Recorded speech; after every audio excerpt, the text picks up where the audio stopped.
Happy Thursday, everyone, and welcome back to Designing Growth. Last week on the show, we had automations and systems expert Crystal Clark joining us. If you haven't listened to that episode, highly recommend you go back and check it out. This week, I'm super excited to have Bart Anestin joining us on the podcast.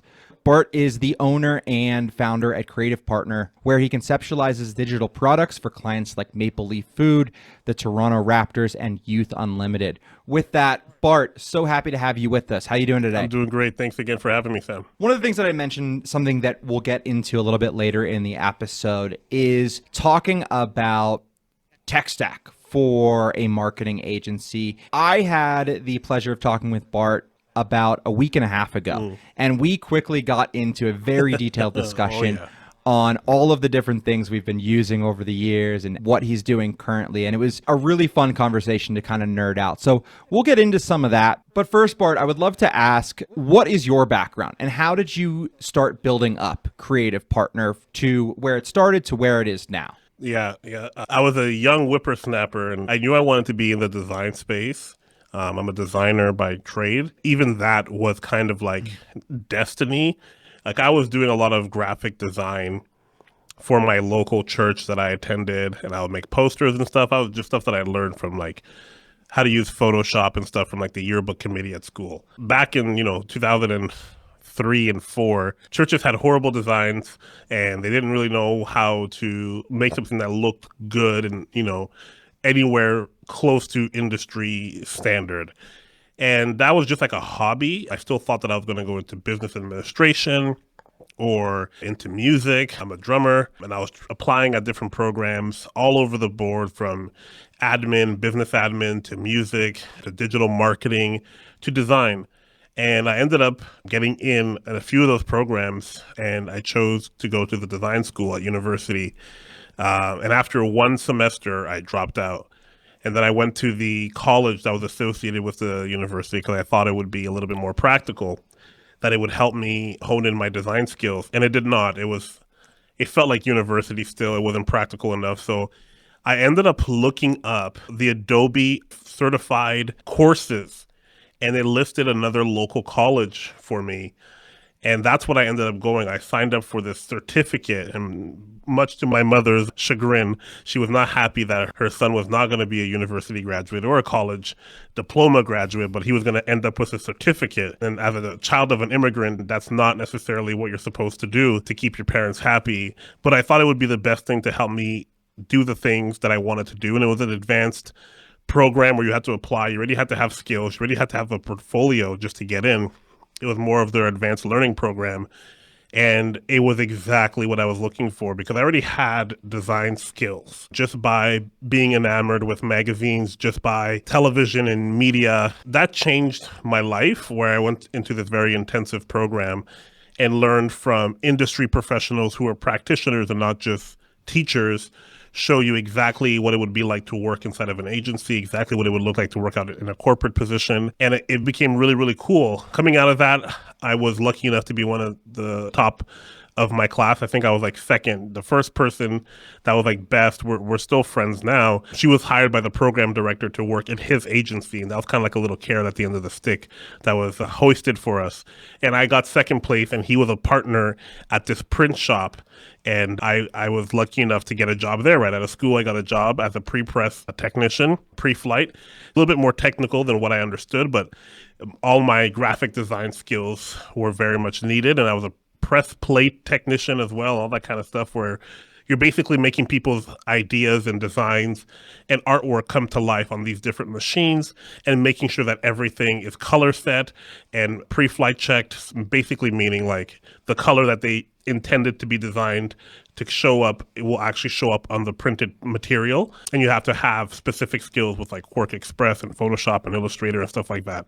All of that to say, that's kind of how I started in this design world. And then I worked for 2 corporate jobs, Walmart, Staples, in their design spaces. And again, it was just more straight up and down graphic design. And I thought that would be fulfilling, and it was not. They sell you that in school, work in an agency, work in corporate. That's where you get the money. That's where you get the experience.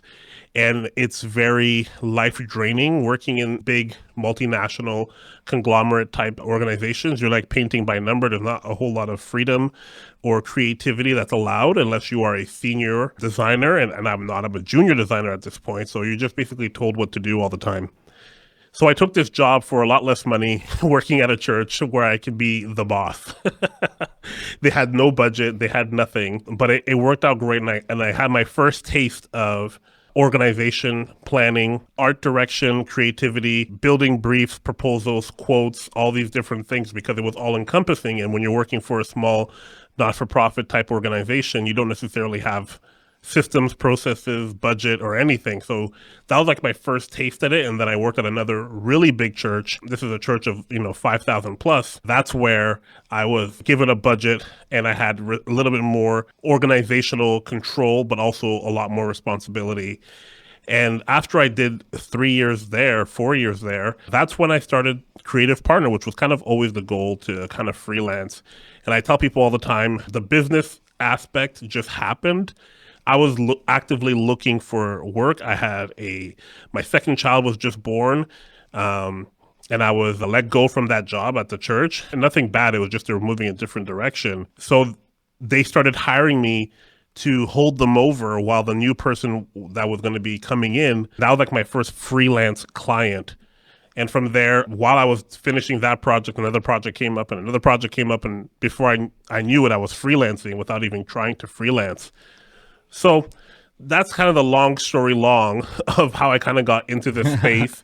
And then I finally found a business mentor on Twitter that I had read some of his blogs, many years before. And he put an open call out saying, hey, do you make, I think it was $1,000 to $5,000 a month and you're trying to build a business? And I'm like, I think I'm trying to build a business because I kind of thought like maybe I'm not a freelancer. Maybe this is going to be a business. Shout out to Dave Shrine. I got on a call with him real quick and I joined his roundtable and he kind of showed me the difference between a freelance business and an actual business. The rest was history. That's when I started saying, okay, this is the pathway that I'm going to be on. I'm going to be a business, and I'm going to try to build something that's bigger than just myself. Amazing to hear. And it's funny, one thing I was thinking in the back of my head, how frequently I speak with people, not only designers, but even entrepreneurs more broadly, who have some sort of musical background. Yeah. I think at least for me that there's something there. And you had mentioned you were a drummer. Yep. You probably see all these guitars Yep. around me. There's something there that's like, when you are playing an instrument and you are in total control and have that total creative freedom, I think it really leaks out to other parts of your life and pushes you in certain directions maybe you weren't expecting. Yeah. At least my take on it. 100%. Music changed my life. I was a very troubled child when I was in high school, and then I got expelled from school. I got kicked out. And then when I came back, my music program, I had dropped out of music by, the first year of high school because that was not cool. But when I got in trouble, kicked out of school, and I appealed and came back to school, that was my safe place. I just walked into the music class and the teacher recognized me from before and he just gave me the nod. Like he understood I needed a place to hide out because I couldn't hang out with the people that I was getting in trouble with. So I don't know if you had that when you were in high school. People ate lunch in practice rooms. They would practice and eat lunch. And so I just kind of started eating my lunch in the practice room. I never thought music was going to be a big part of my life. Up until that point, I was a hip hop kid. I grew up in the 90s, grunge rock and hip hop. That was kind of that era. And then all of a sudden I'm thrown into class. I asked to join the class and then he allowed me to join. And I know this is not what we're talking about, but this is a cool story. He asked us all as like a little project because he, at the time, streaming music and stealing and pirating music was really popular. And he was like, hey, here's your challenge for the week.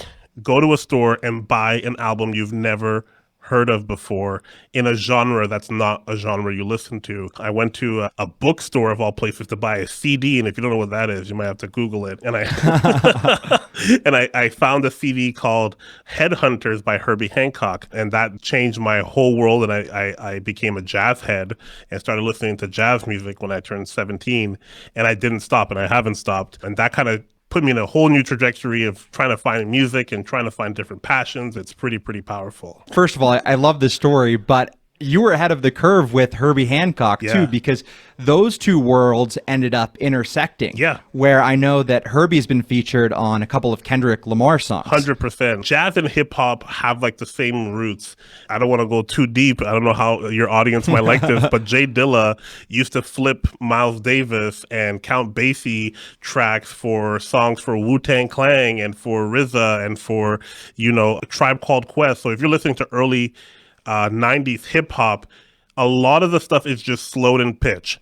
So if you were to slow down any number of songs from like Wu-Tang Clan or from Tribe Called Quest and just pitch it up or down, you'll probably start hearing jazz. And that was like the sound of what's called now like boom bap rap, which is like early 90s rap. I did not know that about jazz and like the depth of the connection. Yeah. That's really cool. I'm definitely going to probably quote you on that again. Yeah. There is no hip hop without jazz, 100%.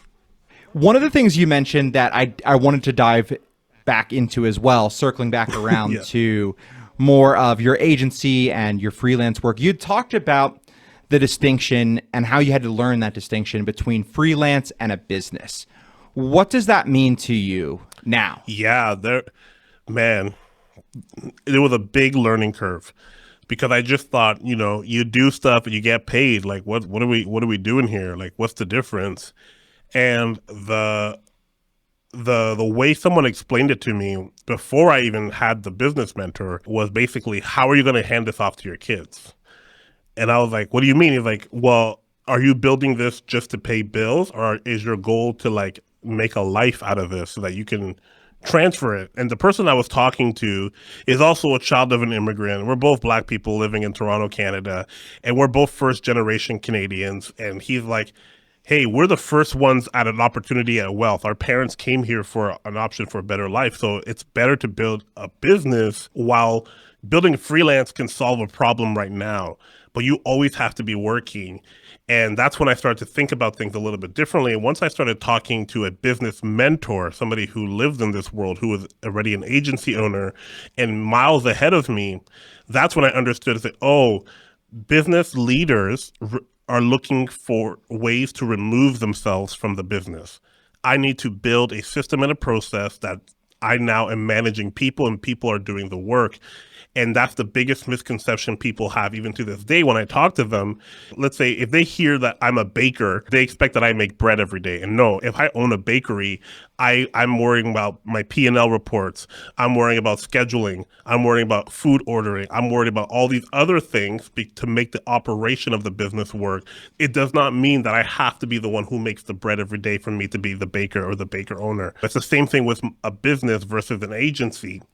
An agency is going to be able to allow you ultimate freedom, especially when you're young. You can be a digital nomad. You can be anywhere. It solves an immediate problem.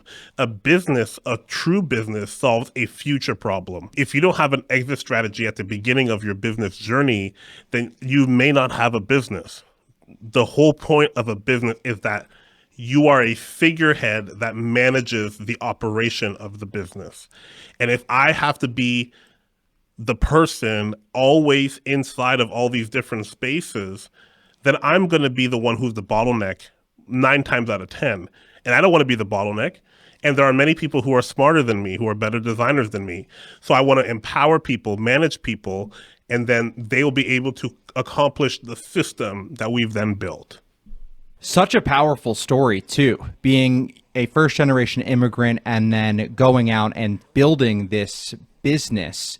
What do you see as the first steps for somebody who has a freelance business right now to move into a business? What does that transition look like early on? Yeah, the best thing that you can do is document everything. And it might sound daunting, but even when you're first starting out, you don't have to go super detailed. Just start by writing out everything you do every day. Do it for a week, do it for 2 weeks. If you can do it for a month, even better. And then within there, you'll probably start to see sub things that need to get itemized as well. And those are probably going to be the processes when you're talking about, oh, yes, this is where I sent out a welcome email. And this is when I reached out to 10 different companies to see if they needed help. And this is when I did this. I'm like, okay, so what's the process for the welcome email? And what's the process that you actually go through when you're doing your outreach? So the best thing to do is have documentation. And from there, you have to start to think of how can I automate or how can I systematize these things? The goal, I always tell people when I talk about this, the goal is to remove yourself. If you are the smartest person in your business, then that's a problem. I never want to be the smartest person in my company or in my business. I want to be the most encouraging leader in the business. I want to be the person that is going to champion those that can do it better than I can. And here's a little side piece. If you don't write out everything that you do, then you'll never know what you need and what you don't need. So by having an audit of your time, you'll be better poised to be able to be like, oh, these are the things that I could probably hire a VA on Upwork for. And I can now have how much time I have it written out here that I spent 30 minutes doing this, an hour and a half doing this, 2 hours doing this. Wow, I'm going to get back 10 hours out of this week by paying somebody probably $100. $100 US is not that much money to remove that type of stuff on a consistent basis from your calendar. And now you're in the position where you're like, okay, so if I can pay somebody $100 to do maybe 10 hours worth of work, maybe on Upwork, maybe they're in another part of the world, maybe they're doing it more efficiently than you could do it because they don't have to hold as many thoughts in their brains. Now you're opening up another opportunity here. Well, what else is not super important that I can still make a profit on? You want to be left with only the things that only you can do, and only the things that will generate the type of revenue that you can make a profit off of. That's the type of work that a leader is supposed to be doing. Regular stuff, the way I see it now, design work is like lay work. It's not that it's not inspired or important. It's very important. But there's a plethora of designers. I'm not the only person with an idea. I'm not the only person with thoughts or creative direction. So I hire someone to do design work, and then I mark up their price, their cost to my price. And now I'm making a profit on the work that they do. They're getting paid a fair wage, better than a fair wage. And the client is happy because the work is being done more rapidly. Now I'm not the bottleneck. A lot of times when freelancers are trying to start something, it's because it's a place of frustration and they have not put any thought into what they're doing. Not in a bad sense, they're just moving along. And I think that's where it has to start. If you got to make a list, you got to have an audit as to what's going on inside your business. Incredibly insightful advice. And what you just shared makes me think that, documentation in a lot of ways is the first step to scale. Because without that, without knowing your dependencies, your time commitments, you are unable to onboard people to help you with those things and take more off your plate. I think even going a level deeper towards the next part of scale, if documentation is your first step, I would say, and let me know if you agree or disagree with this, that hiring for project-based work versus task-based work is your next step. Yeah. Where once you have a list of tasks, you can hire, you can outsource for that. Your next hires should be people who can run projects from end to end without necessarily needing your involvement. Yeah, you have to be able to differentiate those different types of roles because you need to have people who can see the finish line. And those are the people that you want to keep close to you. So we have people that we hire on Upwork that work for us. A VA works for us through Upwork. Our developer works for us through Upwork. But our project manager and our designer, our creative strategist, those are people that I pour vision into. So I tell them what matters about the company. That's people that I sell to. I sell them the company when I'm trying to recruit them, when I'm trying to hire them. These are just part-time contract workers, but they work in my country, in Canada, and they're not on a platform on another part of the world. They're here with me. I recruit them. I share with them the value that we have, that we care about people. We want to deliver the best work. We always want to be learning. That's the type of work that we want to do. And continually through their career with Creative Partner, I am consistently investing in them to continue their learning, their education, to see that they're becoming better as well. It creates this great relationships where they are very appreciative of the stuff that I do for them. And B, it inspires them to work harder and they understand the real purpose as to what we're trying to do. Because I can't be at all places at all times, I'm entrusting my business with these people, kind of push it to the finish line. I don't have to, coach or hold hands as much because they understand what Bart would want. And more times than not, they do a better job than if I was the one who was going to do it. They are more focused in their skills and their crafts. And so it's not as much, well, I have 10 things in my mind. I have to do payroll. I have to do this. I have to do that. I got to do ordering. I got to do all these different things, prospecting, talking to people, sales, all that kind of stuff. And then I also have to send out a welcome email and the packet and all that kind of stuff, or what's the content going to be like? No, have somebody who understands the purpose, the vision, the values, the mission of the company, who can then walk into a room and confidently share those things with a client. I'll say one more thing about that. Clarity is how you get confidence. If you don't feel confident in your approach, it's probably because it's not clear. If you don't feel confident in hiring somebody, it's probably because you don't have an itemized list out. If your people that you are hiring are not able to communicate clearly how they want onboarding to go, how they're going to be talking with clients, if this is a project manager per se, it's because they're not clear on the objective. And if anything goes wrong, it's not my project manager's fault, it's my fault. My job is to be the chief clarity officer. I'm supposed to make everything clear for them through the vision and the mission of the company so that they understand exactly what they're supposed to do. The systems and the processes are only a framework. The meat of this whole thing is the mission. What are we solving? What are we solving for people? How are we making the world a better place through our company? And that only comes with being crystal clear. So now everybody who's associated with you, whether it's your sales team, your operations team, customer service team, is clear and confident because they know what they're supposed to be doing. Your leadership philosophy is something that has really only within the last year or so been something that's surfaced for me personally, but has really started to make an impact as I've learned these things. And I align myself almost identically with what you had shared, with clarity being confidence and being clear throughout every aspect of your business. Because when you are able to share the mission of your company with those that you're hiring, they feel confident in the direction that they're going. So I love that. It was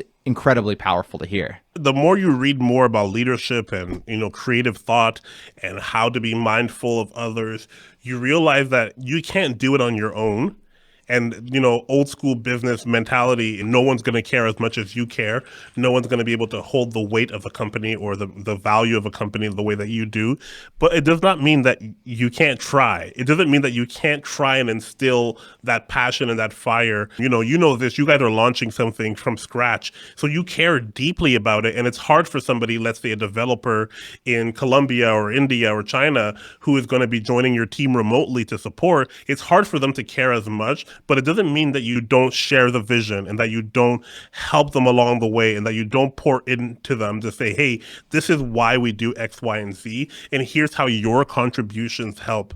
There's nothing lost by having additional context that provides people with a certainty or, a foundation like, oh, I get it. This is why we're doing X, Y, Z. And those people perform better. Statistically, that's true. What are some of the systems and approaches that you use to give your clients that same clarity that you share internally? We do a lot of brand strategy, and a lot of times I see companies that are larger and the SVP of marketing or communications and marketing is like 5 or 6 levels away from leadership. And that's a big problem because if the head of the company, the owner or the founder or the president, the CEO, if the head of the company is the visionary, then the marketing and communications department is the mouthpiece. And you can't have your mouthpiece be that far removed from decisions that are being made because they're the ones who are going to have to make this work and shoehorn it in to some type of strategy. So you need to have people that are closer to where decisions are being made. So when we talk with clients and we're dealing with people who are working in different boutique agencies, we work with a lot of interior designers and construction workers and architects. That's where we start. We start with, okay, do you understand who you are? What is your mission? What is your value? What's your brand heart here? How are you going to get customers if you don't understand yourself? Now, once we understand you, we start working immediately on them. Who are you serving? And once we go through those two different ideas of the target audience, the brand heart, we start looking for the intersect. Where do I match exactly where they are? Oh, that's where we're going to start building our brand messaging. And once you have brand messaging, now you can start to leverage your content. You can start to leverage your marketing to talk to people in a way that leads them towards making a purchase decision, which is ultimately what they want. One of my favorite videos that you have, and I talked about it at the beginning of the episode, is marketing tech stack. Yeah. And one of the things that we're doing here at Motion.io is working to improve the tech stack for marketing agencies, creative agencies, designers. But I'd like to know your iteration and where you've got to with your tech stack and the things that you are automating within your business, because I think especially for newer business owners or freelancers who want to start taking their business to scale, that's a big piece of the puzzle. And it can sometimes be hard to choose from all of the options or even know what you have to automate or develop systems for in the first place. So would love to hear at a high level your sort of overview of what you're doing, what you're automating within your business. Yeah. So we've started really with small stuff. We were with FreshBooks and they had basic automation stuff there.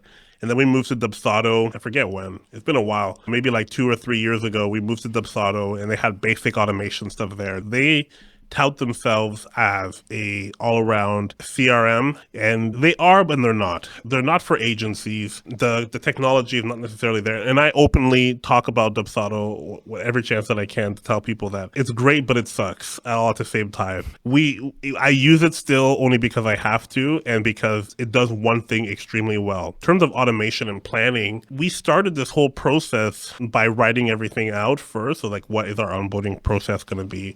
How are we going to do our welcome? How are we going to do this? And get people towards the finish line. And we started looking at what tools are most important to us that we have to have. And for us, Asana is like our project management tool. So that's like the central hub for everything. And as we got more and more involved or growing in our agency, we needed better tools to do better work. I took sales more seriously, so I started playing around with HubSpot, the free version, because the paid version is crazy, and I didn't have the budget to have that in my life. I started, getting more and more induced or seduced by HubSpot and a lot of their stuff. So we use a lot of HubSpot with Zaps and with their built-in integration. And that's kind of how we do a lot of our integrations right now. Like we still use Calendly just because it integrates better with more of our tools. And we try to use as much as we can built-in integrations with the tools that we have. So all of our forms, regardless of what it is, it's in Asana. So even if it's a survey of something, we're not using SurveyMonkey, it's going to be Asana and we're going to manage it through an Asana form. I run a podcast called the More Life Podcast. Our podcast intake for our guests is in Asana.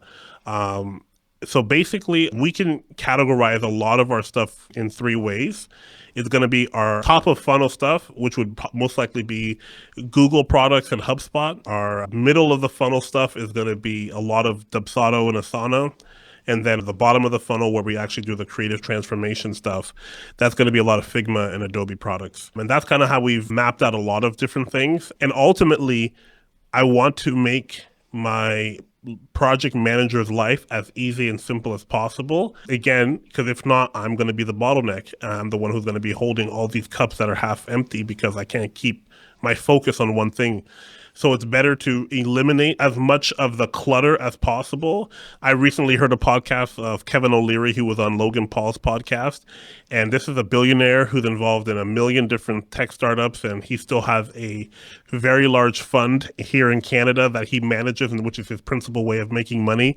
And to hear how few things he does in a day is unbelievable. And that's the level that I want to reach. I want to reach the point where I'm like, I'm going to get up and I'm going to do the 3 or the 5 most important things for my company, and I'm out. Everybody else can handle the rest. I'll go in just for 1 second, because he talked about how he gets up around 4 o'clock because of where he lives and what the time difference is. He does a couple spots on TV pretty much every day for MSNBC or CNN or whatever, and he also has his show later in the afternoon. So he does that. He'll read tons of newspapers or news articles that get sent to him through his assistant, because he still has to be the leader of this fund and talk with analysts that are managing billions of dollars. He does that until like 7 to 8 a.m.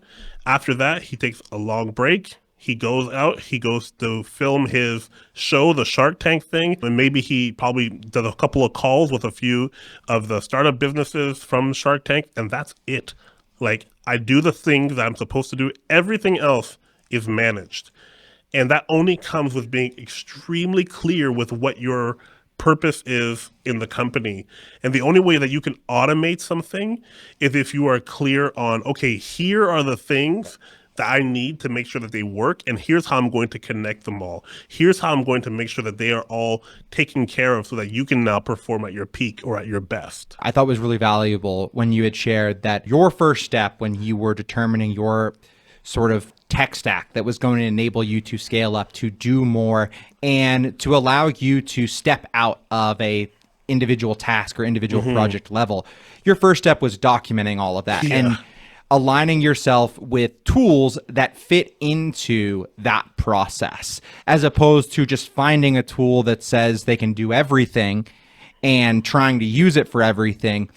I really love the way that you were intentional about, here's the way that our process works. Now we need to find tools that fit into it versus the other way around. Thank you so much, Bart, for sharing, your story, but also your expertise and your tips for going to scale. I want to end this episode with 2 questions. One is a business one, one's a fun one. First, what's new in your business? What are you working on lately at Creative Partner that you're excited about? There's some stuff I can't necessarily talk about, which sounds always ominous when someone says that. But we're in the talks with helping a media takeover in some way. So we're going to be involved in a different space, as well as food and beverage. We're kind of expanding that way. That's like big stuff that's like, ooh, that sounds very tasty and tantalizing. As well as for the more operation heavy people, the nerds who love the small things, the details. We just finally are about to publish. It's going to be happening while I'm away next week. Our case studies. We've been working on case studies for a long time. We've never actually done that. We've been using portfolios on our websites, but we've got them designed and optimized, and testimonials and all that kind of stuff. And for us, that's a big win. It's something we've been looking and working towards all summer, with working with a writer and trying to get proper case studies that we can showcase our work and tell people about how we leverage their relationships and their business style towards left to right and go from point A to point B. So that's kind of how we're growing right now. Very cool. And the case studies in particular are something that is so incredibly valuable, but is one of those things that are so easy to put off doing. I think case studies are so important just because it helps so many aspects of your sales and marketing. It's something to talk about on sales calls, but it's also something that you can use in a variety of marketing channels. Oh, yeah. Like, we have a capabilities deck that we send out to PR companies. And having case studies that are more in-depth and detailed helps so much, so that they understand, okay, this is their ethos or their process and how they care for the client and the client's needs. Because a lot of times we get referred through PR agencies and they're looking for people that will make them look good as well. So if they can see the intentionality and the creativity that way in the written word and with the examples and the sketches and all that type of stuff that we do from taking people from point A to point B, it kind of helps them a lot to confidently say, hey, we're going to partner with these people and they're going to take you the whole way. Very cool. So to end the episode with my fun question, talked about music a little bit earlier. Yeah. Top 3 artists of all time. All artists? Oh, my Lord. All artists, yep. Distill it down to me. I'm putting you on the spot. Whoa, all artists. Okay, again, this is Bart Anestin's take. I think Kendrick Lamar is the Bob Dylan of our modern era. That's one. Did you see Kendrick's Saturday Night Live performance recently? No, I heard he was on there, but I have not. It was incredible. We watch Saturday Night Live quite a bit around here. My wife loves it. And we were watching this episode. I'm used to the musical guests like having such a heavy backing track or it's outrightly clear that they're lip syncing the entire time. Yes. With Kendrick's performance, it was no backing track, Oh, totally boy. raw, and it was perfect. Like, he did not miss a beat or a word. Really? Yeah. I went to his concert in 2017, 2018 when he came to Toronto. Oh, man. He did Be Humble, and the entire arena did the entire song a cappella. He started just with one sound, one hit, like orchestra hit, bam! Oh my gosh. And then the whole crowd just went nuts. I remember syrup sandwiches and grandma allowances, you know what I'm saying? And everyone, that's all he said in the microphone, and he put the mic down. We did the entire song live. I heard his latest album. I think 10, 20 years from now, that album, Mr. Morale and the Steppers, is going to be viewed as probably the most influential hip-hop album of this era of the 2020s or the 20-teens or whatever you want to call it. It is artwork. The lyricism that he's putting out there and the vulnerability that he's using. Okay, I'm going to go through the other ones. I got to go with Herbie. He changed my life. Okay. That's a real Love musician. I'm struggling with musician versus a vocal artist, like somebody who sings. I'm gonna go with a songwriter, and I'm gonna go with James Taylor on that one. Okay, that one might be controversial, but there's so many songs that he's helped written. Just a little sidebar. I've been on TikTok lately, and I've been seeing a Canadian artist that you might not know, who's Chantal Kraviazic. She was popular in the late 90s in like grunge pop type stuff. Think Avril Lavigne, but nicer. And she's come out lately on TikTok and she's sharing stories. This is like somebody who would be like your local hero, talent type of person. She's in her probably her late 40s by now. And she starts sharing stories of her career because she kind of had like one or two song hits and disappeared. We never heard from her. And she's sharing the stories of how she's helped write songs for a lot of artists. And she starts dropping like the names and telling us the stories of how these songs have come about. And I never knew this, but she's written for Drake and for Kendrick and for Shakira and for Carrie Underwood. Wow. And for so many ginormous stars, Pitbull, Christina Aguilera. So this little homegrown Canadian girl is out here making waves in the hip hop and rock and pop music. But yeah, those are my three. I'm going to go with James Taylor. I'm going to go with Kendrick. And who did I say in the middle? I forget. Herbie. Yeah, I can't forget Herbie. Amazing. And thanks for distilling that down for me. I know that's sometimes tough. But Bart, such an awesome time having you on the podcast. Thank you so much again. If people want to find out more about you, want to check out your work, where should they go? The easiest place is just to go to bartanestin.com, and I know you'll put that stuff inside of the description below. You'll find my agency Absolutely. there. You'll find my podcast called the More Life Podcast all there, and the links to everything. So bartanestin.com is the best place, or just Bart Anestin online. That's me. Thank you so much, everybody, for tuning in. This has been an absolute blast to record this episode with Bart. Check out those links in our show notes. And as a final note, if you are enjoying the content on this podcast and finding value in it, we would love for you to go to either Apple or Spotify and leave us a 5-star review. You don't even have to leave a note with that. You can just click the 5 stars and that's it. Also, if you want to find out more about Motion.io and the product we are building, head to our website at Motion.io and click that button to sign up for our launch list. We're giving out free early access and beta test reviews through that list. So go ahead and sign up. With that, take care, everybody, and see you next Thursday. Bye.